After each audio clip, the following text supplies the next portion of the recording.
Good evening, everybody. Welcome back to the Joy, Resistance, Hope, and Survival Book Club and Support Group on 22 Panels. That's the name of my show, 22 Panels. I started to say Psychocomicology, and that's because Psychocomicology comes. We have a support group that has actual therapists. Tonight, Sam has joined me. Lee will not join me, and Edgar is in the air. He has other therapeutic responsibilities that may prevent him from making it to the show. One of these days, we will have more book club members than me. If any of you that like are on the list that get invited are listening, thanks for listening. I hope we entertain you and make you feel happy and hopeful and whatnot. And B, we like you and we'd love to talk with you. So Sam, how you doing? I'm good. Enjoying this gorgeous Sunday. Yeah, the weather is nice. I have like a weird relationship with the outdoors. So nice weather doesn't always do it for me, but today it was. Yeah. Today it was. I got to go to a cookout and graduation party for a kid that I've known since the day he was born. So, and his parents for longer than that. Oh. His dad for longer than he's known his mom. Yeah. You've been there the whole time. Right. And for that matter, I got to have a intelligent conversation with him about international relations and microeconomics. So he gave me hope for the next generation of the world. They do care about learning things and thinking about things and like going, how can I make things better? Yeah. So that's always nice. I had to explain to a 4 and a 5-year-old what hypothermia was and why we can't go into the pool just yet. They're just not understanding it. You don't have a heater for your pool? No, we don't have a heater, and they have begged for one, even though they don't know what a heater for the pool is and how it works and what it actually means. Well, yeah, no. What they know is it means they get to go in the pool earlier. Right. They're like, well, why can't that's the only part that's important. Just get the heater for the pool, like make the pool warm. Right. It's kind of like my kids used to say, when I said I couldn't afford something, they'd go, "That's okay. You can go to the ATM." No, don't worry. I have money. Okay. As they you can go to the ATM, Dad, because apparently that's all you have to do to get money. Yeah, that's go to the ATM. You're just turning blue. The ATM, Dad. That's fine. You don't need circulation. That's okay.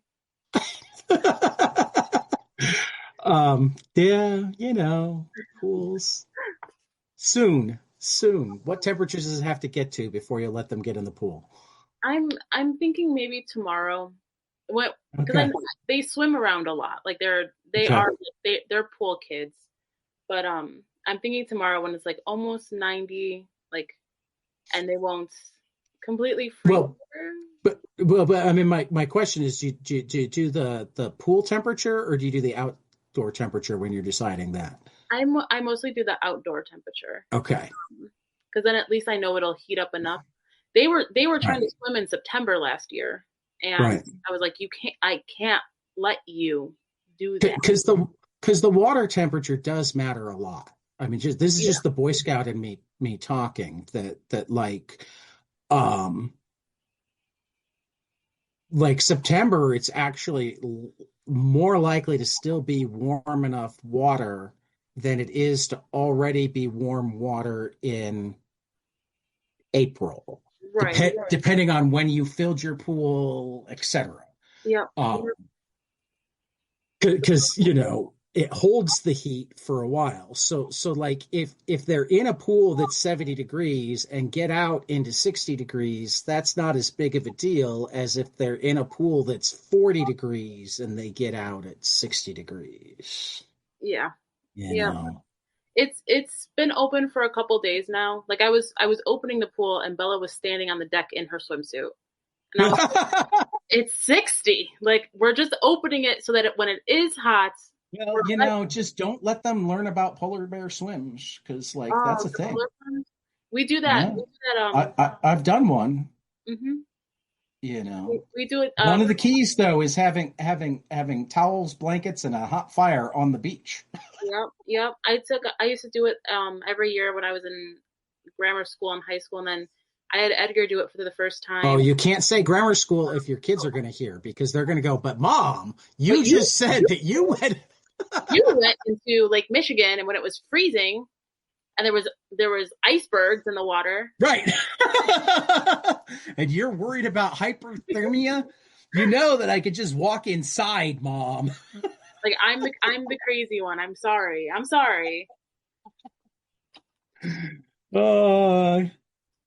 Kids are great until they're awful. And then eventually they become great again. And then they become a little bit more awful. That's okay. Well, I mean, I really meant that they became awful and then became great again as like adults. Oh, yeah. Sometime after college.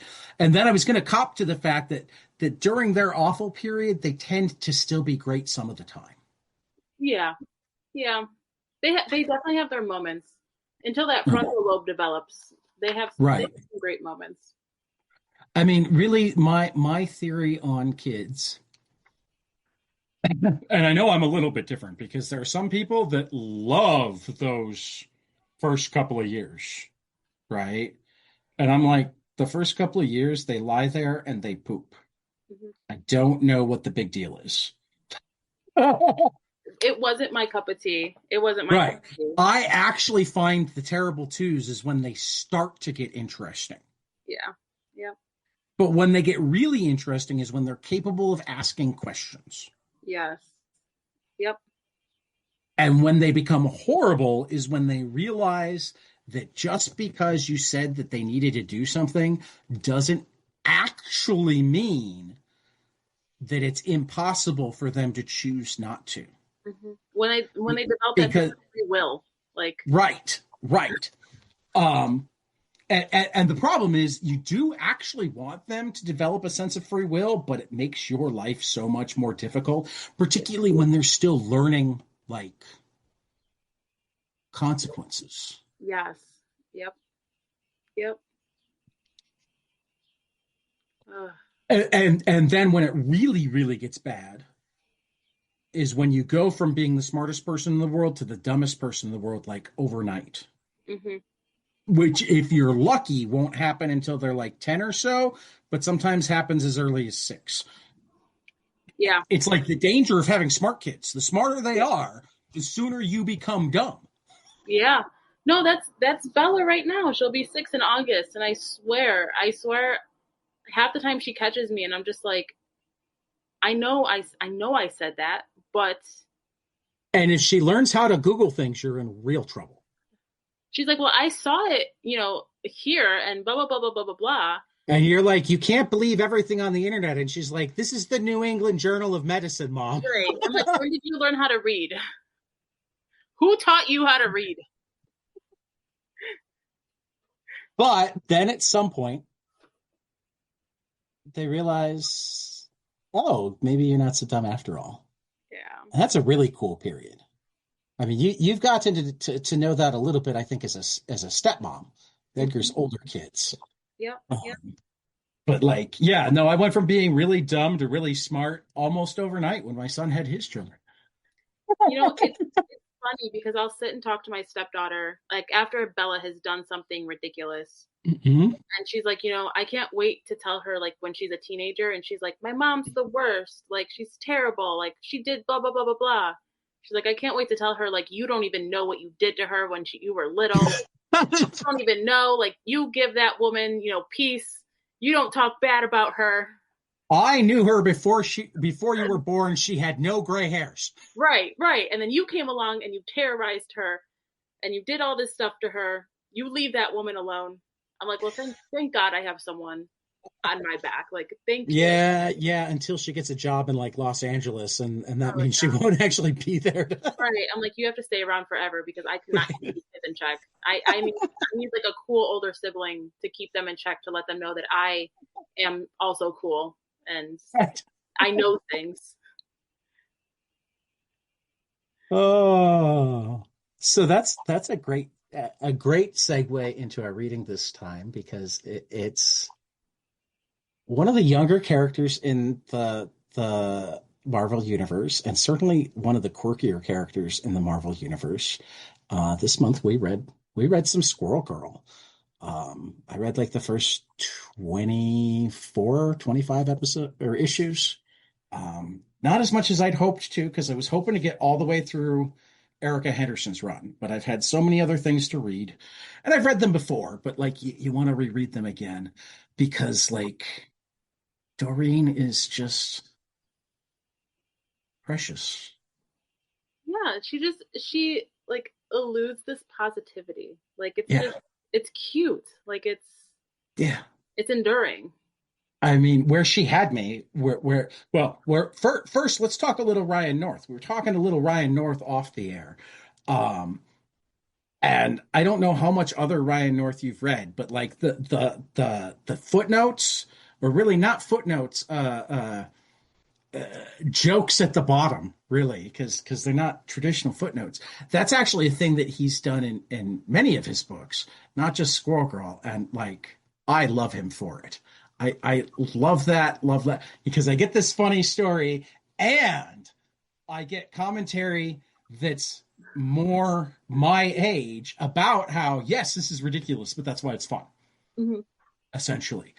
Um, it's that little meta thing that just like it's almost like a permission to go ahead and laugh. Does that make sense? Yeah, because it's meta. It's not like how you would see like Deadpool or like She-Hulk breaking the fourth wall. Like Right. it's not it's directed to you, but it's But almost it's from the writer, yes, not it's like his internal thought that it doesn't necessarily fit in the comic strip it itself, but it's still like his internal thought that like right, still pieces it together. right. And I mean, I'm just random one. Like where I left off is at in what issue is this? Where I left off is in issue 8 of the second run. So I guess I only made it through the first 16 issues. It's did you get this far? It's the one where she finds out that Koi Boy is going on a date and she can't handle it. And then she's out at the food court with Nancy. And Nancy's giving her a hard time for like, you've had a crush on him for over a year and you've done nothing. What did you expect to happen?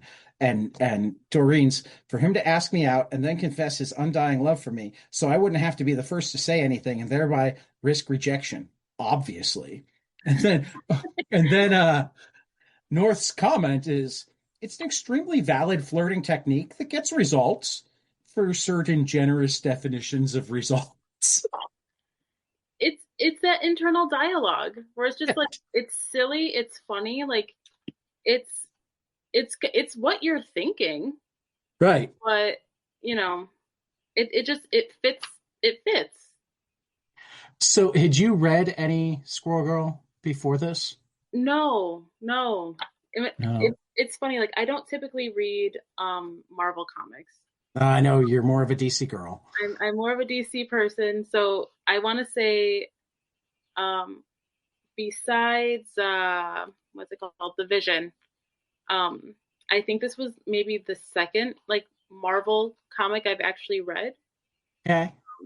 So it's like I know the characters from like the MCU and like just like Well, this is where I should tell you Ryan North is about to be writing at DC. He's got the crypto book coming up. oh, he does. Yes. Yes.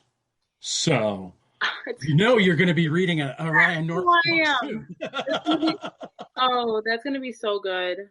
It's gonna be so good. And it's so fitting because like, I read a lot of DC and like Crypto is just like, he's Superman's buddy and like he is like the inspirational sign of hope. And then, a dog is a man's best friend. And it's Right. like a good, like, I can only imagine how his writing is going to be writing Crypto. It's going to be so much. It'll probably be the most fun with Crypto since, and I just noticed that this is on DC Infinite. It's the only part of Wednesday Comics that is. If you don't know Wednesday Comics, well, first of all, Wednesday Comics was just the hardcover was just re-released, so I encourage you to look into it. Wednesday Comics was a thing that they did back in I think 2009, where for 12 weeks during the summer they put out newsprint style comics where each full page was a comic, and I forget if it was 12 or 16 different comics for, I think it might have been 16 different comics in each issue, with some amazing creative teams. It was Brian Azzarello and Eduardo Russo on Batman. It was Jimmy Palmiotti and Amanda Connor did the Supergirl story, but the Supergirl story in particular, and this is why I was bringing it up, it was really much more a Super Pets story because Supergirl spent most of it chasing Crypto and her cat all over town, right? Paul Pope did an Adam Strange story.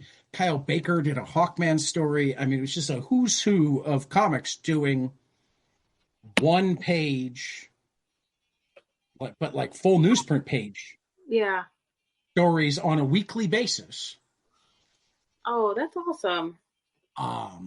So it's one of those things that I can't recommend enough already. But the one part of it that's on DC Universe, and they put it in the scrolling format, is that Palmiotti and Amanda Connor Supergirl story where she's chasing her cat and Crypto all over the place.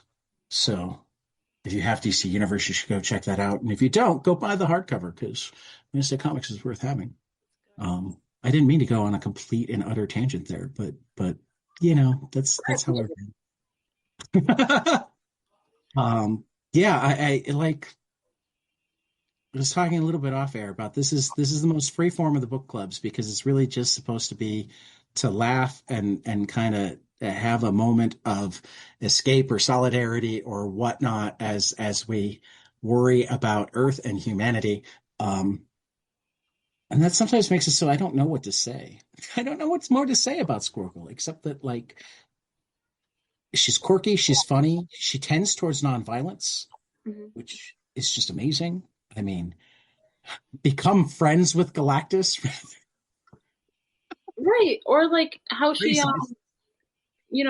when she's going against like Doctor Doom. Right. Like I did pause for a second. I'm like, Doctor Doom? Yeah, Doctor Doom.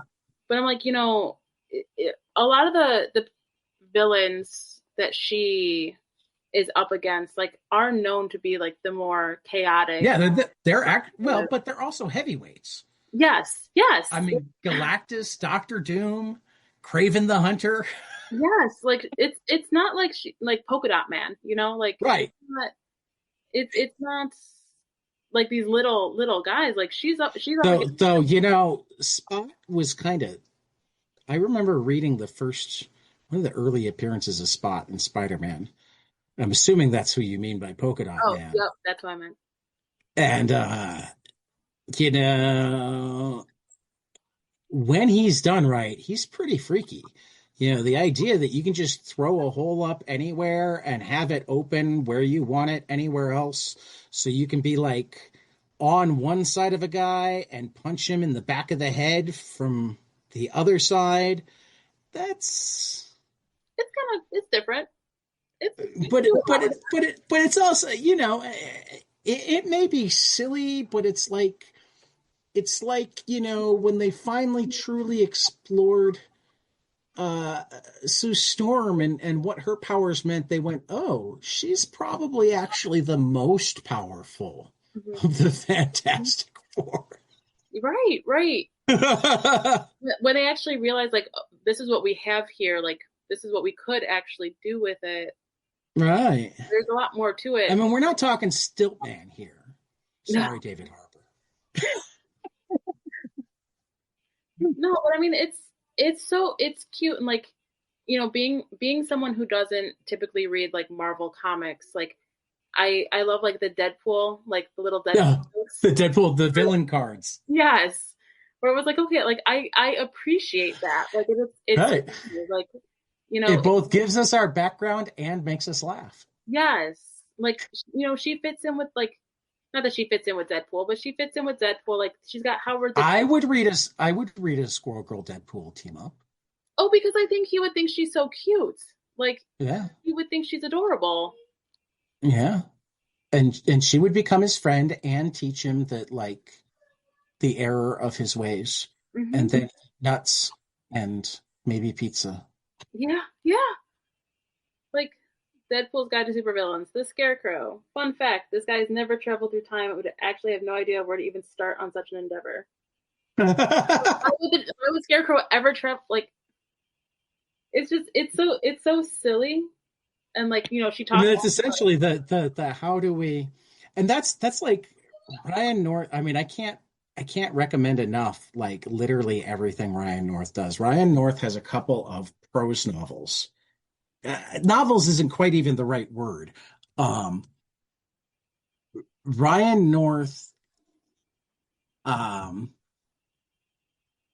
the two books that I'm thinking of are called, um, and I think they actually make a great, um a great, like, 1-2. He wrote a book called How to Invent Everything: A Survival Guide to the Stranded Time Traveler, where he literally has you in a time machine, like, getting stuck in different eras, and, like, okay, it's like the I mean, it literally well, actually, I'll just read this because I was about to make this comparison, and it looks like somebody else made it for me. In fact, the Engineering and Technology magazine said, despite being genuinely funny in the mode of The Hitchhiker's Guide to the Galaxy, How to Invent Everything is consistently accurate in engineering terms and proof, were it needed, that our technological evolution has been one of the unsung wonders of the world. A superb, exciting, and entertaining read. So yeah, it's like the manual to this rental time machine is essentially The Hitchhiker's Guide to the Galaxy, in terms of, okay, well, you're stuck in this era. This is how you make iron or steel. It's just, like, the writing is so. But then you're gonna love this. The follow-up book that he wrote is How to Take Over the World. Um, Political sciences and scientific solutions for the aspiring supervillain. Oh, so good, very good. And again, these are his prose works. Yeah, very good. With Erica Henderson, he did a graphic novel called Danger and Other Unknown Risks. He's done both Hamlet and Romeo and Juliet as choose your own adventure books. And Okay. apparently a William Shakespeare Punches a Friggin' Shark. That one I haven't read before, but I'm going to have to look into. He also adapted Slaughterhouse-Five, which I hadn't thought was a book that would be easily adapted to a comic, but it's literally the book that made me decide, oh, you can do anything in a comic. Because as much as I love Slaughterhouse-Five, when I read the adaptation is when I finally got why it was so funny. Yeah, yeah, yeah. The parts that I hadn't been able to wrap my mind around they were able to convey in a way that I hadn't been able to wrap my mind around and make me go, ah. Oh, I see. He did a Power Pack series, as you were talking about. He did The Mystery of the Meanest Teacher, a Johnny Constantine novel. He did a of Secret Invasion way back. He's currently writing Fantastic Four and Star Trek Lower Decks. He also did the Choose Your Own Adventure version of Star Trek Lower Decks, Warp Your Own Way. Unbeatable Squirrel Girl, we know. He did a Jughead run, an Adventure Time run. I haven't read the Adventure Time. He did a book called Midas that was like King. Initially, well, yeah, except that it's in space. Oh. So like the open. What if King Midas was scientifically accurate and also in space? not just scientifically accurate, but this space opera comedy explores a galaxy of gold, dinosaurs, and conflict.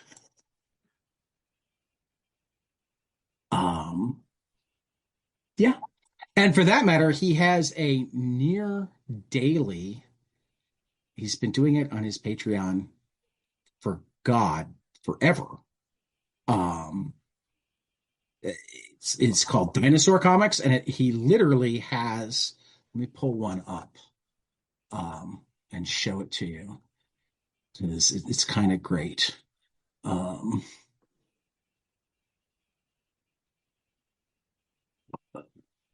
Share.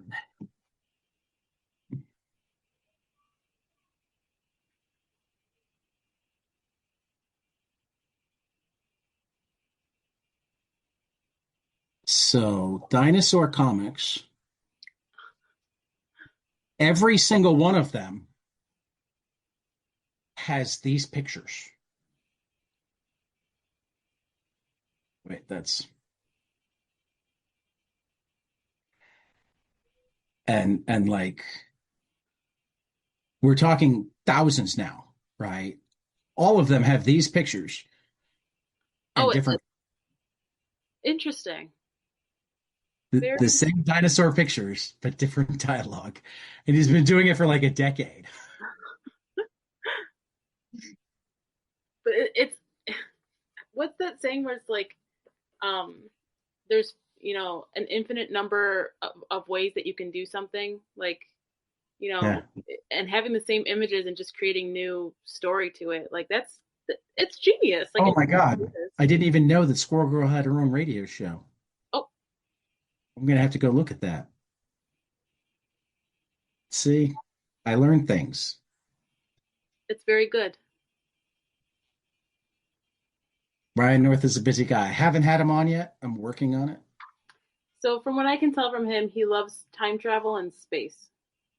And science. And science, yeah. And Shakespeare. The only writer associated with dinosaurs, squirrels, and Shakespeare is what he said on his... So, of course, he's Canadian. That makes sense. Of course he's Canadian. It's, his writing just... And I think we've talked about it a little bit before, is that you don't really have to think much. But sometimes you wind up thinking. You wind up thinking, but you're reading and you're enjoying. Right. It's very like, when we talk about different types of like ways of coping, like when you're going through whatever life is taking you through, one of the big things is like mindfulness. And it's like, a lot of people say mindfulness is like meditation and deep breathing and like grounding techniques. And when I practice mindfulness, or when I, have my clients or my patients go through mindfulness, I'm like, sometimes like I can't sit there and meditate. Like I can't sit there and listen to music and like have this deep introspective thought. Like that's not me. My mind is wandering. I have a lot of trouble not thinking of three things at once. Exactly. Like I'm not one of the people that can just sit through a 5-minute mindfulness YouTube clip. So I'm like, particularly any of them that want me to envision anything in my mind, because I can't make pictures in my mind. right. Like, oh, just think of like a waterfall and think of like the best things that you've ever seen near a waterfall. And I'll do some 5 deep breaths. And I'm like, what? Like, I'm not by the waterfall. Well, but I'm like, okay, waterfall. Are we talking big waterfall? Are we talking small waterfall? And it doesn't really matter because I'm not seeing the waterfall. I'm just, I can kind of hear the waterfall. I can hear things in my head, so I'm hearing the waterfall. But is it supposed to be big? Is it supposed to be small? Because like Niagara Falls, the sound is not nearly as soothing as a small waterfall at like. No, it's very And different. that's how I would think. I wouldn't just picture. Exactly. I wouldn't picture it at all. Some people can do that, and I applaud them. Like, that's really great. You can get to that. Yeah. You can do those things, but a lot of people can't do that sort of mindfulness. And so when I teach people, like, what's mindful for some people might not be mindful for you. Like the idea of mindful behavior is that you are doing something in the moment that is bringing you to the exact moment that you are in, that there's nothing else that you're thinking about. There's nothing else that you're processing. You are in the exact here and then now. And so I'm like, if that's reading a book, if that's doing a puzzle, and you are mindfully doing this task and you are mindfully doing this action, that is a form of mindfulness. And so like reading these books, like his Squirrel Girl, like it's mindful because you're here in the moment, you're enjoying what you're reading, and it's zoning you in. Like you're not thinking about something else, nothing else is going through your mind as you're reading it. You're just being mindful in the moment, enjoying the read. And so I appreciate it in that nature because it's not, there's some parts of it that make you think and you're like, oh, like that's one way of thinking about something, or like that's an interesting way that she did this. But for the most part, you're reading the story and you're just there in the story. Like there's no you don't have to also, yeah, but how about also her like she and Nancy actually like seriously work on communication skills and all sorts of mental health things together, like right on the page. Yeah. I mean, and it's easy to miss because of all the humor or just general wackiness. But I mean, I remember issues that like were way more about maintaining her friendship. Yeah. Well, like they're always understanding each other. They're always talking to each other. Like they're always, they have this dialogue, they have this communication. They're always talking to each other and respectful of like each other's position, and like, even if there's like that silly banter between them, like there's still communication where they listen to what the other one has to say. Well, and like I wish I'd taken notes because I think it was one of the first volume issues. So going back and managing to figure out which one would be hard. But I feel like there was like one in particular, and I think it might have been the one where they were getting ready for tests and like Nancy was talking to Doreen about how she was a little bit stretched thin and whatnot, where it's like so much of it was like so obvious, except that most people like are afraid to be that vulnerable with themselves, afraid to be that vulnerable with another person, where they're willing to either call out the other person or acknowledge that they need help to the other person, yeah, like it's. I mean, I was curious to hear what you guys wound up saying about it because, like, as I read it again, I'm like, oh, like when we talk about social emotional learning in comics, this is like both explicit social emotional learning and so fun that you could hand it to somebody and not have them realize that you were trying to teach them something. Yeah, no, like in this, I don't know what issue this is because I have the compendium, but Right. she has the first meeting of the Future Pals, and it's like she's holding her own like little group therapy Right. talks, and it's like, And the bottom, like his little commentary says, nobody's going to ask, but Dorian really wishes someone would, so I'll bite. She called this group Future Pals because they're all from the future, and she also hopes that in time they'll become pals. Pretty adorable, Dorian. That's right. That was when she was back in time because of the Doctor Doom thing. Yeah. Yeah. You know, and she's asking like, so where do we go from here? Like, what are we doing here? What do we do? How do we Right. handle this? How do we cope with this? Have you watched The Rehearsal? I don't think so. Two seasons of it on HBO now. It's Nathan Fielder's new show. He used to do Nathan for You. So he's a comedian, but I guess officially he's called quirky right now. I have a feeling that he recently found out he was autistic. You'd have to watch the show to understand why I think that. Whether or not he is autistic, he certainly shares a lot of qualities that fall into neurodiversity, and kind of became a hero of the autism community because of this show, The Rehearsal, which is like the first episode. He has like this guy that had allowed he like the biggest thing in his life is this quiz team that he's on, this pub quiz team, trivia team. And he'd let them believe that he had a master's degree, even though he didn't. Mostly because they all had postgraduate degrees, so he felt a little uncomfortable, etc. But it was starting to become an issue because one of them in particular kept sending him job opportunities, but they all required a master's degree. But like he was terrified and whatnot, so they set up. I mean, first they made an exact copy of his bar in a warehouse. They had an actress,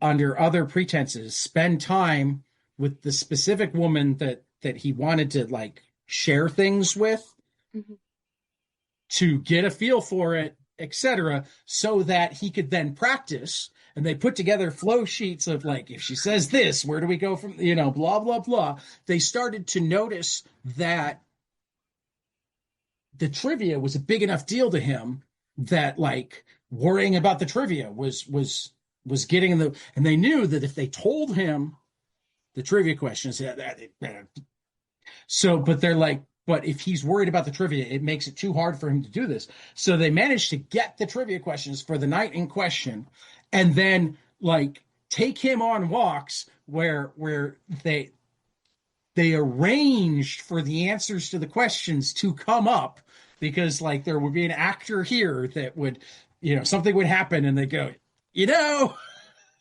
would inadvertently give it to him.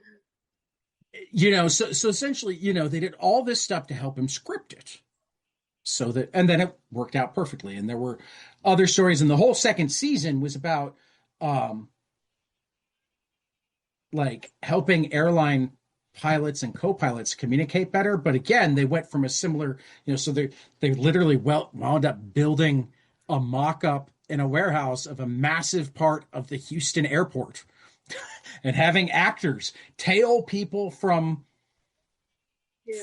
like the airport to get, there's a whole, what they call fielder method, where you get to know your, so you can really try to get into the character.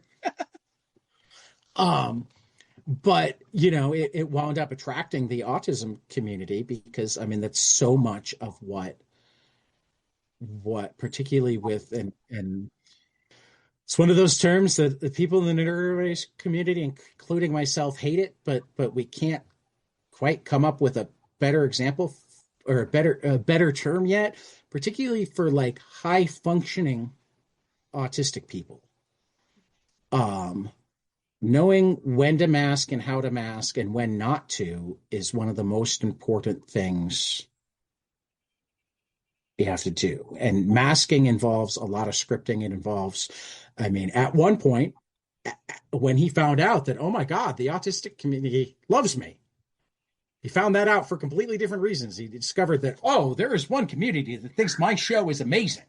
There are mixed feelings from a lot of the rest of the world. Some of them are like, this is funny, and some of them are like, this is cruel. But this one community but the autism community, they just really get it. Well, not only do they get it, they use it.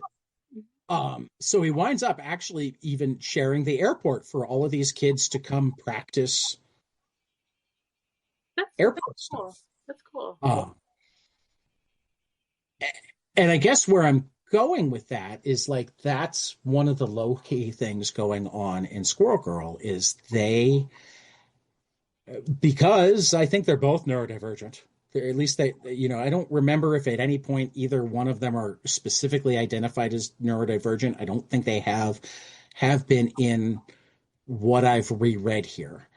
But you have the more professional opinion. Do you think I'm off base when I call both Doreen and Nancy neurodivergent? No, I think that's pretty on par. Like, when I was reading through it, I'm like, wow, like she talks a lot. Like, right. she's always talking. But also they don't do lying well. They don't do nuance well. They say what they mean what they say, and it's more. How did I recently hear it explained for autistic people? Truth is truth, and the truth will set you free, and feelings can be dealt with. Yeah.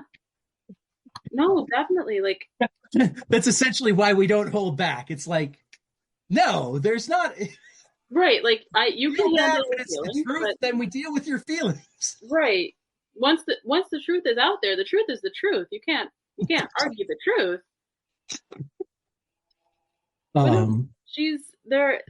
They're fun together because they get each other, like, in that way. Like, it's a solid friendship. Like, well, and it actually even starts with like boundaries. Like in the first couple of issues, Nancy's very much like, Mew is more important than you.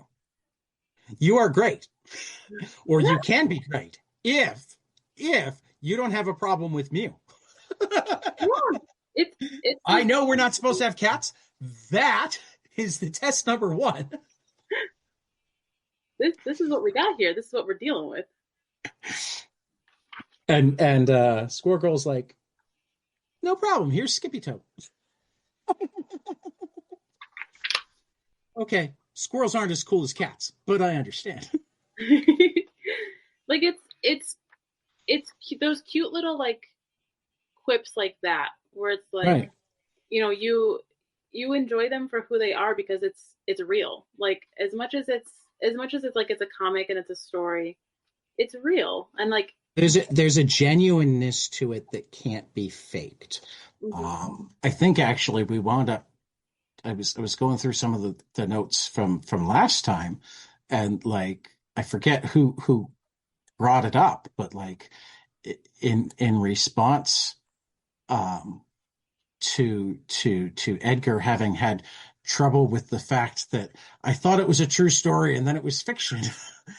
Somebody brought up the Cassandra Clare quote, and I don't remember if it was you or Lee, but fiction is truth even if it is not fact. If you believe only in facts and forget stories, your brain will live and your heart will die.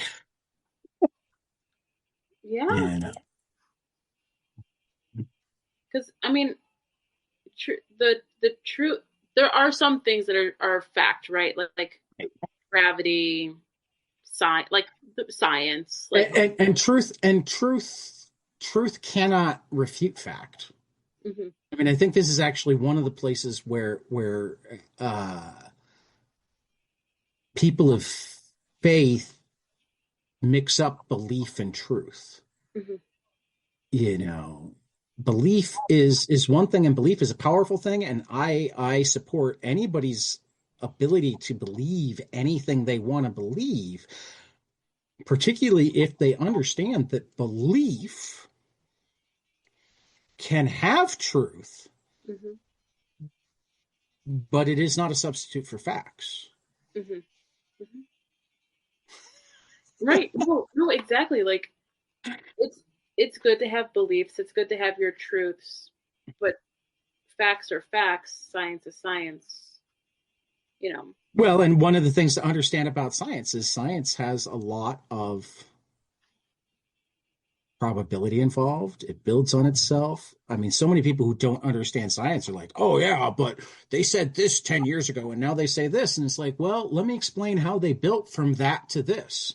They Right. very rarely throw out the old part, Right. they refine it And because it takes time to learn things. they build upon the credibility of it. Like it's never just like, well, never mind. Like get rid of that. That's gone. Now it's this. Well, and this is like even more when it comes to psychology because like Oh yeah. I mean, I'm not. I mean, kind of like high functioning autistic. I don't love the term hard versus soft science either, particularly because most of what's viewed as hard sciences isn't nearly as hard as people think it is, right? Um, for instance, medicine is definitely not a hard science. Biology probably isn't a hard science. Physics and chemistry, harder. Hmm. Hmm. Yeah. Yeah. I More. I mean, if you define hard science as there will eventually be things that are provable and universal, physics and chemistry probably are your two hard sciences. Whereas I forget who I heard use this term recently, but like psychology, medicine, they're stochastic sciences. It's about the statistics. It's about the probability. There's nothing that's going to be. I mean, this is why you're going to know. So I'm going to have you define it because I don't want to mess it up. What's the DSM stand for? the diagnostical statistical manual. Statistical manual. It's not you have these symptoms and you have this. Yep. It's in terms of diagnosing. These are what we have used statistics to predict that if you have these things, you are more likely to be this. Yep. Yep. And mind you, being this is only important in terms of the treatment path. Exactly. Exactly. And It's more so not important in for that we being need to hurt. call you this. It's important in that it helps us narrow your treatment paths, but that's also part of diagnosis. Like if we decide that you're this based on the DSM and we start a treatment path for that and it's not working at all, then we need to rethink whether or not we got the diagnosis right. Hmm. Hmm. Sometimes it turns out that there's so many treatment paths that we need to mess around and try different treatment paths. Yeah. No. Exactly. But it's all about the statistics of, okay, people who present like you are often helped by this. So let's try that. Yep. Oh, you weren't helped by that. People who present like you are who aren't helped by this are often helped by this. Yep. It's it's funny. My brother, when he was in his like psychology 101 course, I basically had to take that course for him because I would say my brother's pretty like high functioning autism, like Right. nothing formally diagnosed, but if I had to have some hunches and speculations, I would probably go along with that. But I had to take his psychology course for him because he just could not. He's like, how? What do you mean it's not this? Like, how can it be this sometimes and this sometimes? And when it's neither of those options, it might also be this third option. Right. And like, And part of that is going to be neurodiversity because a lot of neurodiverse people, I mean, actually, one of the discussions I was having since I got my autistic diagnosis is like, oh, but you seem so much more flexible in your things. And it's like, well, yes and no. Like once I've decided that this is the way, it's much harder to move me off of it. But it's like I'm aware of that, and I'm aware that most things don't have one way. Um, so like one of the things that I've hardwired is that there aren't there isn't one answer to everything. Yeah. There are often more than one answer. And I'll eventually pick the one that's best for me. But that doesn't mean to me that the one for you is not a good answer. Exactly. Exactly. I'm like, this was a kid, he got his And convincing me otherwise on that is very difficult now. I'm very hardwired yeah. to there's more than one right answer. He has his degree in engineering, so it's very like math. Like 1 + 1 always equals 2, and that's it. So what do you I mean, what if you're 1 + using 1 base 2? Oh, listen, I What went if into you're using binary? I went to psychology because I can't do math. So I went the opposite direction. But well, and I haven't done enough binary to know if they'd ever do 1 + 1 in binary, but 1 + 1 in binary would actually be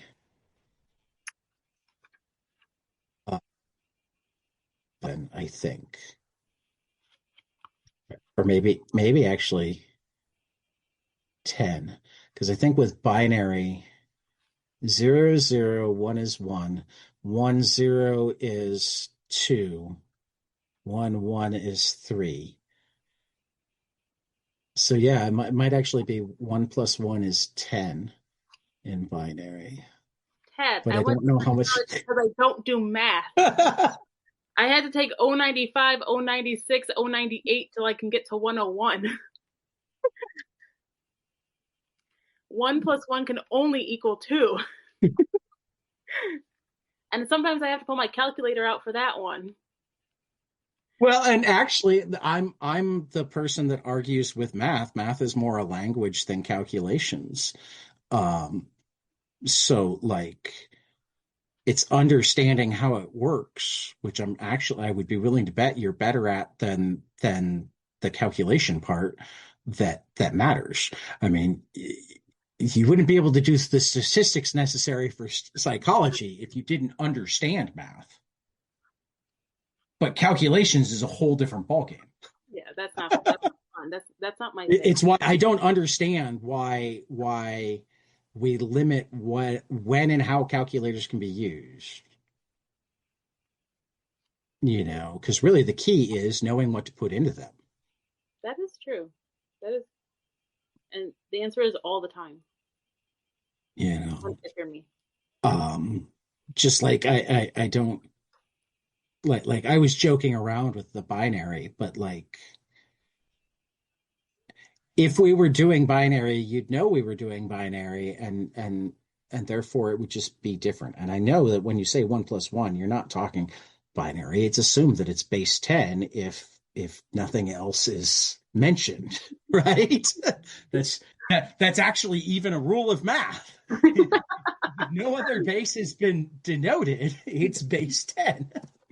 It's why you don't have a logarithm of base 10. You just have a logarithm. God, I hope. She's like, can we get off the math now? Please, like, please leave the math. Leave the math. I'm getting flashbacks. Hey, they're computer science majors. It's on topic. But yeah, Squirrel Girl didn't make me think of math, so it made me even though there was math in it. There was math in it. The math always. There was some complicated math in it at times. I mean, they were doing some programming stuff in it, and he was making jokes about the programming. But it makes me suspect that Ryan North was a computer science major. I think so, considering how much he loves time travel and science, and if he's not, oh no, he did his undergrad in computer science. Yeah, that makes sense. Graduated highest honors with a minor in film. Yep, that sounds like Ryan. And his master's of science was in computational linguistics. Oh, that's actually kind of cool. I might have to read his master's thesis now. And he has one of his dinosaurs in the master's thesis. Okay, that's pretty good. But like that's, I think that's what makes it so fun is that he brings like this other, like dimension into it, and that's what makes it fun, really. I mean, particularly because like it takes really an intersection of a few groups of people, neurodivergent people and computer geeks who can be scary, intimidating, and or uninteresting to huge numbers of people, even people who share traits with them. And then makes them human and people that you want to be your friends. Mm-hmm. Which hopefully then leads to you meeting them in the comic shops and not thinking of them as weird, but rather as, oh, wait, you're like Squirrel Girl. Yeah. Let me get to know you. Yeah. So I'm starting to run out of ideas to talk about. And I'm a little tired. But I had fun. Me too. I had fun. What are you thinking of for next? I know I tossed out the idea of Raina Telgemeier and Scott McCloud's recently published Cartoonist Club, but we've talked other things, and like this doesn't have to be the book club where I pick everything. Is there anything that you feel like reading or rereading that you think will bring you joy or hope or help you resist or survive? There's one that I really loved, and it's a little bit sad, but the story behind it is really strong and resilient. It's Do a Power That's Bomb. why we've got what? Do a Power Bomb. Haven't read that one yet. We could Oh, do that. so good. Oh, Daniel Warren Johnson. yes, so good. I'm down. The first like That's been on the list. are a little bit of a tearjerker, but you know what? Our last book wasn't strictly happy. Yeah. That's why it's joy, resistance, hope, and survival. Great if we can manage to hit all of those things in one book. I actually feel like Squirrel Girl hit more of them than I felt like it was going to. I knew it was going to hit the joy, but I didn't realize it was going to like recharge my resistance and survival batteries as much as it did. Yeah. Or my hope batteries as much as it did. You know what I mean? I mean, if you think of the four categories as categories or as things that you have batteries that need to be that are depleted and need to be recharged, I knew it was going to recharge the joy battery. I was a little surprised at how much it wound up recharging the other ones. So having some sadness isn't bad either, though, because I do know that Song of a Blackbird absolutely hit all of the categories for me. Mm-hmm. And it definitely had some sadness. Yeah. I mean, it was a Holocaust survival book. Yeah. Right? With no sadness. You can't talk about that topic without hitting a little sadness. No. And it was also like, while it wound up being about the survival, there was the fear that like grandma was going to die because they couldn't find the donor. Mm-hmm. I mean, it had sadness in both past and present tense. Yeah, I would definitely recommend Do a Power Bomb. Do a Power Bomb is next. Daniel Warren Johnson. Awesome. Like I said, it has been on my list, so I'm more than happy. I need to read more Daniel Warren Johnson, period. Overall, he's been one of those guys that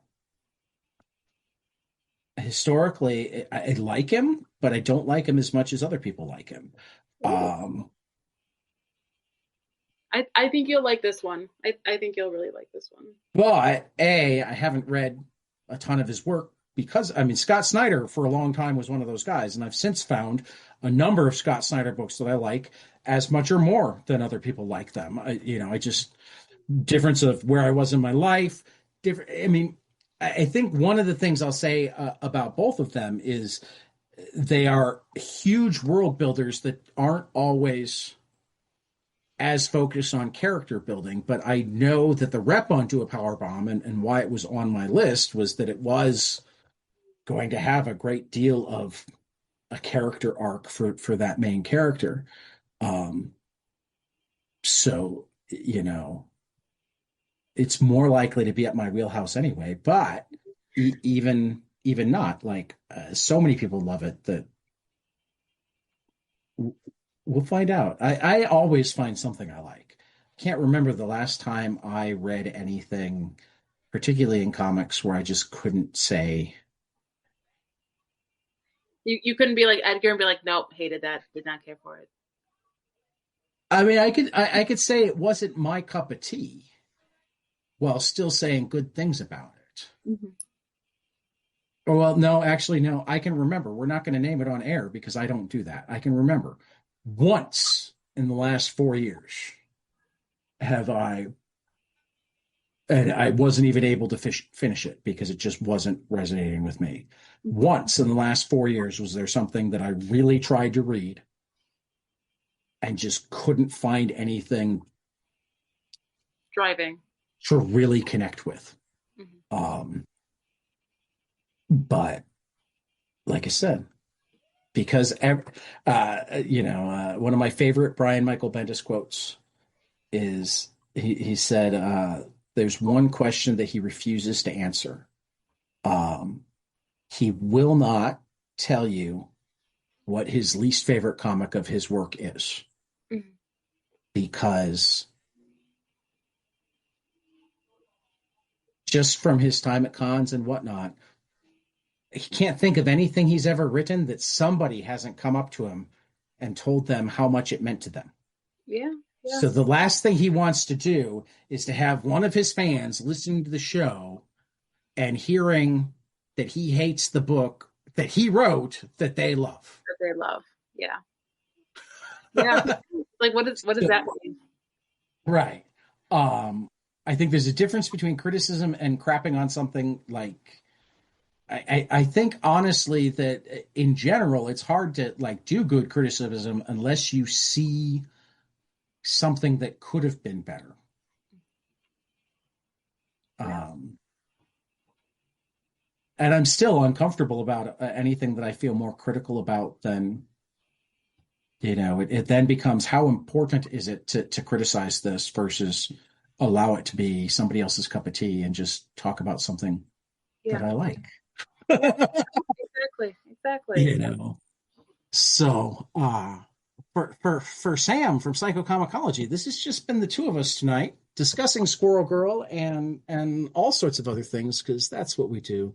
But she's got a little girl over her shoulder. I've got about half an hour until I need to be on another call, and we've run out of fun things to say as much as we like talking to each other. So I'm going to say, for the Joy, Resistance, Hope, and Survival Book Club and Support Group, this has been 22 Panels, and we will catch you after the next page.